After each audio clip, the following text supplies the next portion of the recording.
Anthony immediately pulled out a knife and stabbed Austin Metcalf in the heart, killing him instantly in front of his twin brother and his teammates. And then in his trial, he claimed it was self-defense, which was completely dismantled and destroyed. And yesterday he was found guilty and sentenced to 35 years in prison.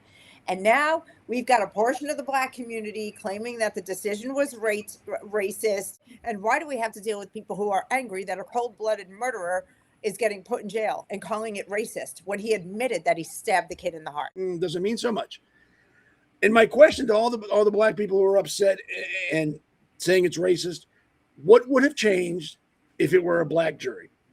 With the evidence that was presented, the testimony that was given, what would have changed? Yeah, well, how would you have found him not guilty with all the evidence and testimony? Unless you base it solely on color.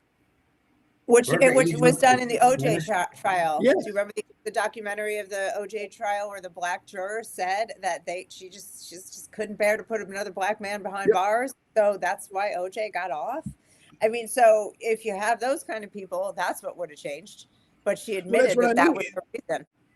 Then they need to hear themselves saying that out loud. That I would offend him just because he's Black. But they're okay with that.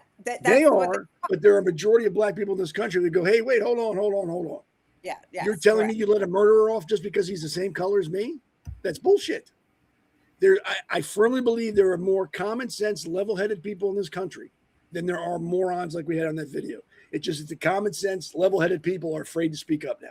If you're a Black person and you agree with this verdict, you're an Uncle Tom now. Now they're screaming at you, race traitor. Yeah. You don't want to come out. Had the evidence come out and shown that Carmelo Anthony was innocent and was self-defense and he was convicted, I'd be right out there with everybody else screaming and yelling. That's unjust. That is not right. It did not show that. But it didn't show. It showed that he was wrong. He admitted it. He told the cop it wasn't alleged. I did it. He ran, which shows guilt. I don't care what anybody says. Innocent people don't run. But what Metcalf did not earn a murder. He did not earn to lose his life. A shove doesn't need to be answered with a knife to the heart. A shove maybe requires he receive an ass kicking, get punched in the mouth, and stab somebody over a shove. But even all the witnesses who were Black and white said that the shove was gentle. It wasn't like it was something more like a danger shove. It was more like a get out of here. Yeah, like not even a push, and it.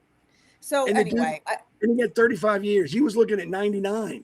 He got 35, which means in Texas he gets eligible for parole when he's in 17 years. He's going to be a young man.